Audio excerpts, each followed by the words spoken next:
نبی کتنی شان والا ہے. اس نے اپنے حبیب یمنی کو خط لکھا. حبیب یمنی ابو جہل کے بزنس پارٹنر بھی تھے اور اس کے ہم سبق ساتھی بھی تھے, بچپن کے دوست بھی تھے اس کے. اس نے خط لکھا کہ تم حکیم بھی ہو اور بڑے عقل مند بھی ہو, لیکن آؤ ایک بات ہے تم سے کرنی ہے. جیسی میرا خط تمہیں ملے فوراً چلے آنا مکے میں. یہ خط حبیب یمنی تک پہنچا. جیسی خط ان کے پاس پہنچا انہوں نے فوراً سفر شروع کیا. مکے کی سرحد پر آئے. ابھی مکے میں داخل نہیں ہوئے ہیں کہ ابو جہل پہلے ہی باہر کھڑا ہو گیا تھا اور ہاتھ میں روئی لے کے کھڑا تھا. حبیب یمنی کو آتے دیکھا, اتارا نیچے کا, نیچے اتر. نیچے اترے حبیب یمنی کا اب کیا کہنا ہے. کہا پہلے یہ روئی لو اپنے کانوں میں لگا لو. کہا کس لیے. کہا کہ محمد کی آواز تمہارے کانوں تک نہ پہنچ جائے. کہا اس سے کیا ہو جائے گا. کہا تم نہیں جانتے ہو اس کی آواز جن کے کانوں تک پہنچ جاتی ہے پھر وہ انہی کی بولی بولنے لگ جاتا ہے, انہی کی بولی بولنے لگ جاتا ہے. حبیب یمنی نے کہا چل ٹھیک ہے یار بتا تو نے بلایا کس لیے ہے. کہا یار تجھ سے سچ بتاؤں. کہا ہاں. کہا رشتے میں بھتیجا لگتا ہے لیکن باتیں بڑی عجیب کرتا ہے. کہا کیا کہ ہمارے خداؤں کو برا کہتا ہے. کہتا یہ پتھر کے خدا ہیں, یہ کچھ نہیں دے سکتے. وہ کہتا کہ ایک خدا ہے اور سب کو مرنا ہے, مرنے کے بعد اپنے اپنے زندگی کے اعمال کا حساب بھی دینا ہے. کہا یار ذرا سچ بتا کیا بندہ مر کے پھر سے زندہ ہو سکتا ہے. حبیب یمنی چونکہ پڑھے لکھے انسان تھے کہنے لگے یار باتیں تو وہ سچی کرتا ہے. جس نے جب کچھ نہ تھے تب پیدا کر دیا تو اگر وہ مارنے کے بعد پیدا بڑا زندہ کر دے تو کون سی بڑی بات ہے. کہا یار ذرا ساتھ چل. ہاتھ پکڑا ابو جہل نے حبیب یمنی کا. اپنے نبی کی شان ملاحظہ کرو. اپنے گھر میں لایا. اب حبیب یمنی کہتے بلایا کس لیے ہے تو نے. کہا یار میں نے تجھے اس لیے بلایا ہے ذرا اس کا علاج تو کر دے. تو حکیم ہے, نبض پکڑ کے دیکھ لے, اس کا علاج کرنا ہے. حبیب یمنی کہتے ہیں ٹھیک ہے بلاؤ, میں ہاتھ پکڑ کے دیکھوں گا. اب ذرا توجہ سے سننا, یہ دشمن کی بولی ہے. سچ وہ ہوتا ہے جو سر چڑھ کے بولا کرتا ہے. اگر کوئی اعلیٰ حضرت کو گالی دے تو اس کے بکواس کرنے سے اعلیٰ حضرت کے رتبے کم نہیں ہو جاتے ہیں. مخالف اسی کے ہوتے ہیں جو حق پہ ہوا کرتا ہے, دشمن اسی کے ہوتے ہیں جو سچ پہ ہوا کرتا ہے. کبھی اہل غیرے کا کوئی مخالف نہیں ہوا کرتا ہے. ذرا توجہ سے سننا پیارے. ابو جہل نے کہا تھا کہ میں نے تجھے علاج کے لیے بلایا ہے. کہا ٹھیک ہے بلاؤ. کہا کیا کرے گا. کہا نبض پکڑ کے دیکھوں گا. ابو جہل کہنے لگا یار اگر تو نے نبض پکڑ لی تو بات ہی ختم ہو جائے گی. کہا کس لیے. کہا ہاتھ مت پکڑ لینا. کہا کیوں. کہا جو اس کے ہاتھ میں ہاتھ دے دیتا ہے پھر وہ بولی اس کی بولنے لگ جاتا ہے. کہا یہ کہنا کیا چاہتا ہے. تب ابو جہل نے کہا تھا یار سن بات سچی ہے لیکن ذرا دماغ میں اتار لینا. ایک دن میں گیا تھا محمد کے پاس اور میرے ہاتھ میں پتھر تھے. میں نے جا کے کہا تھا بتا میری مٹھی میں کیا ہے. تو انہوں نے میری طرف دیکھا اور دیکھنے کے بعد کہا اگر میں بتاؤں تو کیا کمال ہوگا, اگر یہ خود بتائیں جو تیری مٹھی میں تب کمال ہو جائے گا. کہا میں خوش ہو گیا. میں سوچنے لگا یار اب تو یہ پھنس گئے ہیں, میرے ہاتھ میں پتھر ہے اور پتھر بولا نہیں کرتے ہیں. کہا یہ سوچ کے میں نے کہا ٹھیک ہے انہی سے کہلوا دو. میرے نبی نے فرمایا کنکریو, اگر میرے نبی نے فرمایا جو تیری مٹھی میں ہے اگر میں بتاؤں گا تو کوئی کہے گا کسی نے بتا دیا ہوگا. آخر اس مٹھی میں رہنے والی چیز سے پوچھ کے ہم کون ہے. جیسی اس نے کہا بہت خوش ہوا, کان کے قریب مٹھی لگائی. جیسی کان کے قریب لگائی تو پتھر کہہ رہے تھے لا الہ الا اللہ محمد الرسول اللہ. ابو جہل کہنے لگا او یار یہ ہاتھ کا کمال ہے, ہاتھ مت پکڑ لینا. اگر اس کا ہاتھ پکڑ لو تو بات ہی ختم ہو جاتی ہے. ہاتھ یہاں پکڑتا ہے رب کی رحمت پہ جا کے چھوڑ دیتا. اللہ اکبر.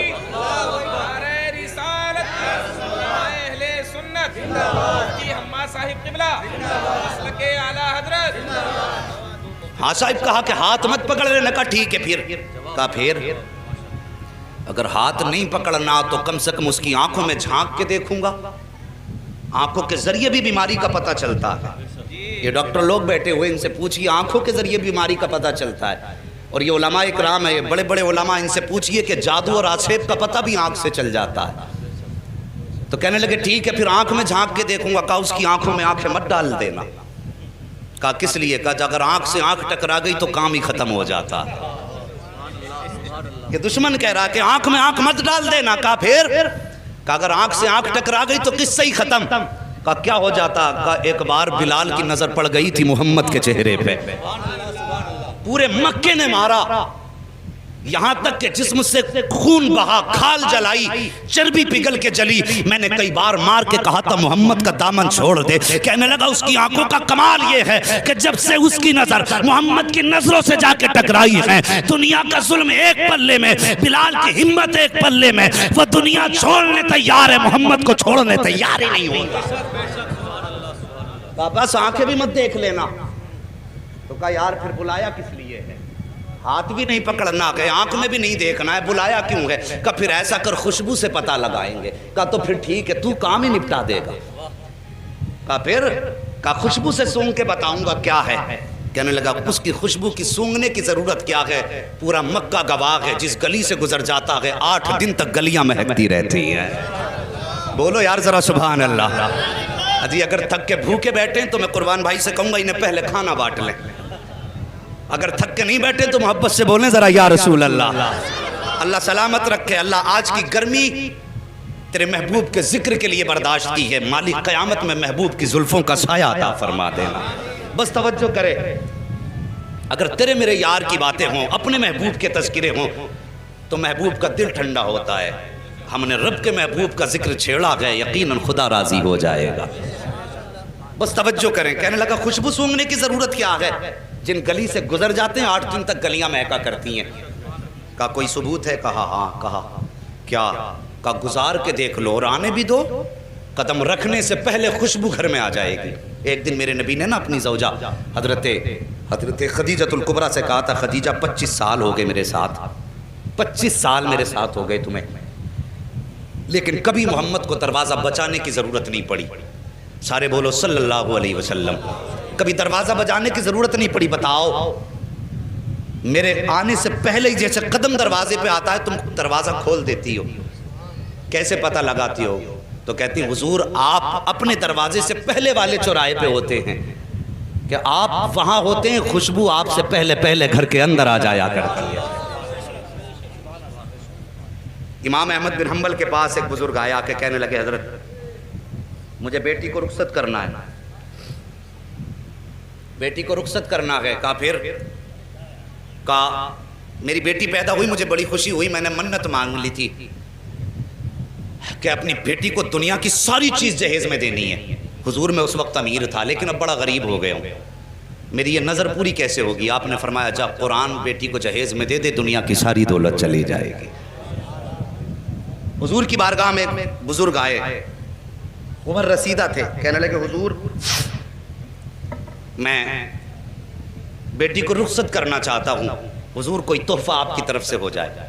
میرے نبی نے فرمایا جاؤ بیری کی لکڑی توڑ کے لاؤ. وہ ایک لکڑی توڑ کے لائے. حضور نے نا یوں، توجہ ہے اشکر بھائی، حضور نے یوں اپنے بازو سے رگڑی اور اس پہ سرکار کا پسینہ لگا اور فرمایا جاؤ یہ عطر اپنی بیٹی کے لگا دینا. کیا فرمایا؟ جاؤ یہ پسینہ میرا اپنی بیٹی کے لگا دینا. مورخین نے لکھا ہے لے کر کے گئے وہ پسینہ سرکار کا بیٹی کے لگایا. جب داماد آئے گھر کے اندر تو وہی پسینہ داماد کے لگایا. اللہ اکبر. مورخین اور محدثین فرماتے ہیں کہ ان میں تو خوشبو آتی رہی جب تک جیے، لیکن ان کی 7 پشتوں تک مصطفیٰ جان رحمت کی خوشبو آتی رہی تھی. اور امام قسطلانی جو سرکار کے 900 سال کے بعد پیدا ہوئے، آپ فرماتے ہیں جب میں اس گلی سے گزرا جس گلی میں وہ نسل آباد تھی جس پر مصطفیٰ کا پسینہ لگا تھا، امام قسطلانی فرماتے ہیں 900 سال گزر گئے، 900 سال کے بعد ایک بچہ میرے سامنے سے گزرا، جب میرے آگے سے گزرا اس کے بدن سے مدینے والے محمد کی خوشبو آ رہی. کہنے لگا سونگ مت لینا ورنہ 7 پشتوں تک مہکتا رہے گا. کہا جی پھر تو ہو گیا کام. حبیب یمنی نے اٹھایا اپنا سامان اور چل دیے. بھائی کدھر جا رہے ہو؟ کہا علاج کا کوئی طریقہ ہی نہیں بچا. ہاتھ میں نہیں دیکھ سکتا، آنکھ میں نہیں جھانک سکتا، خوشبو میں نہیں سونگ سکتا، تو بتا پھر علاج کیسے کروں گا؟ بھائی راضی ہو جا، غصہ نہ ہو، ٹھنڈے دماغ سے ذرا کام لے، بیٹھنا ہم انتظام کر لیں گے. کہا پھر؟ کہا ملاقات کر لے. کہا ٹھیک ہے ملاقات کر لیتے. جگہ کا تعین، کدھر جانا؟ کہا ان کے ہاں تو نہیں جائیں گے، انہیں اپنے گھر بلا لیتے. توجہ کرنا، کیا کہا؟ انہیں اپنے، ذرا سارے کہہ دو، اپنے گھر بلا لیں گے. اپنے، کاش اللہ اس آمد کے صدقے میں آج بھی مصطفیٰ کی آمد ہو جائے. واللہ وہ سن لیں گے، فریاد کو پہنچیں گے، اتنا بھی تو ہو کوئی جو آ کرے دل سے. کہا گھر بلا لیتے. المختصر یہ فیصلہ ہو گیا. سرکار کی بارگاہ تک خبر پہنچی، اسلام کا ابتدائی دور ہے. کہا حضور آپ کو فلاں جگہ پہ آنا پڑے گا. ابو جہل جس کا لقب ہے، مشہور ہے دنیا میں لفظ ابو جہل سے، کیونکہ میرے نبی نے ایک بار ابو جہل کہہ دیا تھا. آج تک پوری دنیا ابو جہل کہہ رہی ہے. اور حضور نے ایک بار کہہ دیا تھا تمہارا نام ابو ہریرہ ہے، پوری دنیا اصل نام بھولے بیٹھی ہے. حضور جو کہہ دیں وہی پتھر کی لکیر ہے. توجہ کیجئے. کہا ٹھیک ہے. لیکن جب یہ خبر ہوئی کہ حضور ابو جہل کے گھر جا رہے ہیں، اصل نام ابو جہل کا عمرو بن ہشام ہے. کہ عمرو بن ہشام کے گھر حضور جا رہے ہیں، باتیں ہونے لگی کہ دشمن کے گھر جانے ہیں، حضور کا دل تھوڑا رنجیدہ ہوا. یا اللہ مکے میں ایسی باتیں ہو رہی ہیں. فوراً رب کی جانب سے پیغام آیا، محبوب اداس کیوں ہوتا ہے، گھر اس کا ہے چرچا تو تیرا ہی کرا رہے ہیں. خرچ اس کا ہے چرچا تو تیرا ہی ہے نا، پریشان کیوں ہوتا ہے. اللہ اکبر. اب سرکار کو دعوت دے دی گئی. اب ابو جہل کی پلاننگ دیکھو. کہنے لگا سنو بھائی، میں نے یہ سنا جب وہ آتے ہیں تو تم اس کی عزت کے لیے کھڑے ہو جاتے ہو. آج وہ آئے نا تو کوئی کھڑا مت ہو جانا، اپنی جگہ سے مت اٹھ جانا، تاکہ انہیں لگے کہ ان کی اوقات کیا گئی. اسے معلوم نہ تھا آج پالا کس سے پڑ گیا ہے، یہ جانتا نہیں تھا آج کس سے پنگا لے رہا ہے. کہا اٹھنا مت تاکہ انہیں اپنی عزت کا پتہ چل جائے. لیکن یہ اپنی پلاننگ کر رہا تھا. ادھر رب نے فرمایا جبریل جی رب جلیل. کہا کیا کر رہے ہو؟ کہا رب حکم فرما دے. کہا آج ابو جہل کے گھر میں پلاننگ ہو رہی ہے، محبوب آئے تو پھر کسی کو اٹھنا نہیں ہے. کہا جاؤ فرشتوں کی جماعت ساتھ لے کے چلے جاؤ، اور جتنے بیٹھے ہیں نا ابو جہل عتبہ شیبہ بڑے بڑے دشمن، سب کے پیچھے جا کے ایک ایک فرشتہ کھڑا کر دو. جیسے محبوب پہنچے اور جو اٹھنا نہ چاہے، جبریل تیری ذمہ داری ہے کان پکڑ کے اس کو سیدھا کھڑا کر دینا. آج بھی لوگ بھوکا کرتے ہیں کہ سلام کھڑے ہو کے کیوں پڑھتے ہو. قیام تعظیمی یہ رب کراتا ہے، اور قیام تعظیمی سے روکنا تمہارے باپ ابو جہل کا کام تھا. انہوں نے کہا کھڑا نہیں ہونا کسی کو بھی. اور رب نے فرمایا دیکھوں آج کون کھڑا نہیں ہوگا. محبوب میرا جسے میں چاہوں گا وہ کھڑا ہوگا. اللہ اکبر. جب جب نبی کو دشمنوں نے گھیرا ہے تب تب مدد کے لیے جبریل آئے ہیں. اس پہ کئی ساری روایتیں ہیں لیکن وقت کم ہے، میں اس کو بھی بتا کے چلتا. لیکن بس نبی کی شان سن لو. بات کر دی اس نے کہ کوئی اٹھ کے کھڑا مت ہونا. اللہ اکبر. ادھر میرے نبی ساتھ میں چند صحابہ ہیں. اسلام کا ابتدائی دور ہے. ابو جہل کی محفل میں بیٹھے ہوئے ہیں لوگ جماعت در جماعت. اس کے اپنے چاہنے والے بڑے بڑے کافر مکے کے بیٹھے تھے اور یہ چاہتے تھے نبی کو ذلیل کریں معاذ اللہ، ان کی گردن جھکائیں. لیکن انہیں معلوم نہ تھا فانوس بن کے جس کی حفاظت ہوا کرے وہ شمع کیا بجھے جسے روشن خدا کرے. اللہ اکبر. وہ کیسے شرمندہ کر سکتے تھے جس کو کائنات کو جس کے قدموں سے عزت ملی ہو، اس کو کیسے ذلیل کیا جا سکتا ہے. میرے حضور نے قدم رکھا. ابو جہل نے عتبہ کے کونی ماری، عتبہ نے شیبہ کے کونی ماری، ایک دوسرے کے کونی مار کے کہنے لگے آ گئے اٹھ کے کھڑے مت ہو جانا. لیکن جیسی آئے نا حضور نے بھی دروازے پہ قدم رکھا تھا. پہلا قدم حضور نے اندر رکھا. ابو جہل نے سب کو دیکھا اٹھنا نہیں. جیسی کہا نا اٹھنا نہیں، ابو جہل کے پیچھے جبریل امین کھڑے تھے. سب سے پہلے ابو جہل کا کان پکڑا اور سیدھا کھڑا کر دیا. جب ابو جہل کھڑا ہوا عتبہ خود کھڑا ہو گیا، شیبہ خود کھڑا ہو گیا، دشمن خود بخود کھڑے ہو گئے. جب سب کے سب کھڑے ہو گئے میرے حضور نے اندر قدم رکھا، آئے عزت سے اپنی جگہ پہ بیٹھے اور بیٹھنے کے بعد پھر پوری جماعت پہ ایک نگاہ ڈالی. جب نگاہ ڈالی ایک دوسرے کو تک رہے تھے. عتبہ شیبہ سے کہہ رہا تھا یار کیوں کھڑا ہو گیا، شیبہ عتبہ سے کہہ رہا تھا تو کیوں کھڑا ہوا. سب مل کے چودھری ابو جہل سے کہہ رہے تھے تم کیوں کھڑے ہو گئے. وہ کہہ رہا تھا یار مجھے خود نہیں پتا چلا میں کیسے کھڑا ہو گیا ہوں. میرے حضور بیٹھے ہیں اور بیٹھنے کے بعد پھر میرے آقا نے فرمایا تھا چھوڑ دے اس کے کان. اتنا کہا نہ دھڑام سے ابو جہل نیچے گرا. جیسے نیچے گرا حبیب یمنی کہتے ہیں او حبیب یمنی نے کہا تھا ابو جہل پتا چل گیا ہے کہ سچا کون ہے جھوٹا کون ہے. تیرے کھڑے ہونے نے بتا دیا ہے کہ جھوٹا تو ہے، سچا رب نے محبوب کو بنا کے بھیجا ہے.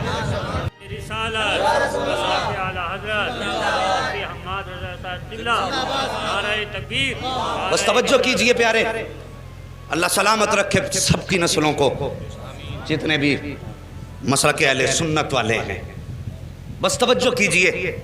بیٹھ گئے حبیب یمنی کہنے لگے مجھے اس نے بلایا ہے اور اس لیے بلایا ہے کہ سنا ہے آپ ایسی ایسی بات کرتے ہیں. میرے نبی نے فرمایا ہاں میں اللہ کا رسول ہوں، خدا ایک ہے، قولوا لا الہ الا اللہ تفلحوا انی رسول اللہ. ہاں میرے نبی نے فرمایا. حضرت حبیب یمنی ابھی ایمان نہیں لائے تھے. کہنے لگے اچھا اگر آپ نبی ہیں تو یہ تو میں بھی جانتا ہوں کہ نبی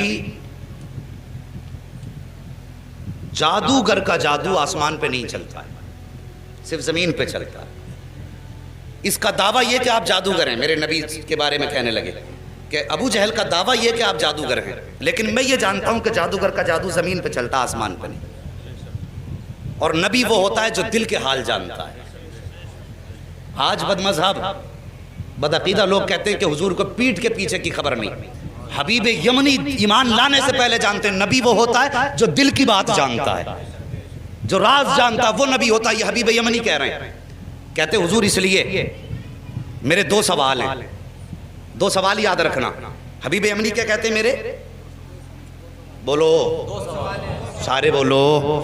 میرے دو سوال ہیں. ایک سوال میں کروں گا، جواب آپ کو دینا ہے. دوسرا سوال بھی آپ کریں گے، جواب بھی آپ دیں گے. یہ دو باتیں کہیں حبیب یمنی نے. اتنی بات کہی میرے نبی فرماتے ہیں ٹھیک ہے بتاؤ پہلا سوال کرو. کہا میں جانتا ہوں کہ جادوگر کا جادو آسمان پہ نہیں چلتا. اگر آپ نبی ہیں تو چلیے چاند کے 2 ٹکڑے کر سکتے ہیں آپ؟ وقت دوپہر کا تھا، دوپہر کا وقت تھا، سورج تھا، چاند نہیں تھا اس وقت میں. کہا آپ چاند کے 2 ٹکڑے کر سکتے ہیں؟ میرے حضور اٹھے، کہا چلیے. حضور آگے آگے، حبیب یمنی پیچھے پیچھے، ابو جہل سب سے پیچھے. جب حضور چلنے لگے نا، ابو جہل نے یوں گردن جھکائی، چہرہ اتر گیا. ایک کہنے لگا چچا بات کیا ہے؟ کہا بات پوچھتا کیا ہے، جو یہ کہہ دیتا ہے وہ کر کے دکھا دیتا ہے. اگر اس نے کہہ دیا ہے تو اب سمجھ لے ٹکڑے کر کے دکھائے گا چاند کے. اللہ اکبر. جبل ابو قبیس پہ میرے نبی تشریف فرما ہوئے. دوپہر کا وقت تھا، اشارہ کیا تو سورج چھپ گیا. دوسرا اشارہ کیا، چاند آ گیا. اس کے بعد آقا نے حبیب یمنی کی طرف دیکھا، کہا کروں ٹکڑے؟ کہا جی. اتنا کہا میرے حضور نے انگشت نبوت اٹھائی اور یوں اشارہ کیا تو ایک ٹکڑا پورب میں تھا، دوسرا پچھم میں چلا گیا ہے. چاند 2 ٹکڑے ہو گیا. جب چاند 2 ٹکڑے ہوا، آپ فرماتے ہیں اب بتا کیا رائے ہے، انہیں جوڑنا ہے یا قیامت تک کے لیے ایسے ہی چھوڑنا ہے؟ اللہ اکبر. حبیب یمنی نے کہا تھا اب جوڑ بھی دیجئے. یوں میرے نبی نے اشارہ کیا، چاند جڑ گیا. اب اس کے بعد حبیب یمنی کہتے حضور میں تو مان گیا ہوں آپ اللہ کے نبی ہیں، لیکن اب اس کی تسلی کے لیے اب آپ میرے دوسرے سوال کا جواب دیں. میرے نبی فرماتے سن، یمن میں تیری ایک بیٹی ہے جو مفلوج ہے، جس کی آنکھوں سے بھی نظر نہیں آتا ہے، کانوں سے سنائی نہیں دیتا ہے، زبان سے گونگی ہے، ہاتھ پیر سے اپاہج ہے، اور تو یہ چاہتا ہے اللہ اس کو شفا عطا فرما دے. اتنا سننا تھا، قدموں پہ گرے حبیب یمنی مصطفیٰ کے. کہتے آقا دیر نہ کیجئے، ہاتھ بڑھائیے، کلمہ پڑھائیے. میں مان گیا ہوں، پہچان گیا ہوں یہ جھوٹے ہیں آپ سچے ہیں. میرے نبی نے کلمہ پڑھایا. حبیب یمنی جب رخصت ہونے لگے، حضور فرماتے ہیں جا، ہم نے تیری بیٹی کو بھی شفا عطا فرما دی ہے. اب توجہ کیجئے، یمن کا مدینے سے فاصلہ دیکھیے اور یہ دوریاں دیکھیے. آقا فرماتے ہیں اللہ نے تیری بیٹی کو میرے ذریعے شفا دے دی ہے. حبیب یمنی دروازے پہ آئے ہیں، دروازہ کھٹکھٹایا، اندر سے آواز آئی، اس بیٹی کی آواز جو بول نہیں سکتی تھی. کہتی بابا ٹھہریے ابھی آ رہی ہوں. بچی جو چل نہیں سکتی تھی توڑ کے دروازے پہ آئی ہے. دروازہ کھولا، حبیب یمنی نے بیٹی کو دیکھا، زارو قطار رونے لگے. فرماتے بیٹی یہ کیسے ہو گیا، کیسے ٹھیک ہو گئی؟ بچی نے کہا تھا بابا دوپہر کا وقت تھا، میں لیٹی ہوئی تھی، لیکن اچانک شور ہوا کہ اندھیرا ہو گیا ہے. اندھیرا ہو گیا ہے بابا، مجھے تو نظر نہیں آتا، لیکن جیسی شور ہوا اندھیرا ہو گیا. میں یہ سمجھی رات ہو گئی ہے. میں لیٹی، میری آنکھ لگ گئی. کیا دیکھتی ہوں؟ خواب میں بڑے حسن والا چہرہ، بڑی خوبصورت وجاہت والا ایسا چہرہ تھا بابا کہ نظر پڑنے کے بعد ہٹنے کا نام نہیں لے رہی تھی. وہ میرے خواب میں آیا، اس نے آ کے میرے سر پہ ہاتھ رکھا. بابا ہاتھ لگنے کی دیر تھی کہ میرے پورے بدن کو اللہ نے شفا بخش دی ہے، اور بابا مجھے کلمہ بھی پڑھا کے گیا ہے. اللہ اکبر. اتنا سنا، بیٹی کے سر پہ ہاتھ رکھ کے حبیب یمنی روئے اور کہتے بیٹی میں بڑے نصیب والا ہوں، جس کی تو بات کر رہی ہے میں اسے دیکھ کے بھی آیا ہوں، اس کے ہاتھ میں ہاتھ دے کے بھی آیا ہوں، اور اس کے شہر میں کلمہ پڑھ کے آیا ہوں. تب بیٹی نے رو کے کہا تھا بابا نصیب والے آپ نہیں ہو، بلکہ آپ سے زیادہ نصیب والی میں ہوں. کہا بیٹی کس لیے؟ کہا آپ جا کے اس کے شہر میں گئے ہو، تب کلمہ پڑھا ہے. میں کتنے نصیب والی ہوں کہ وہ میرے گھر آ کے مجھے کلمہ پڑھا کے گیا.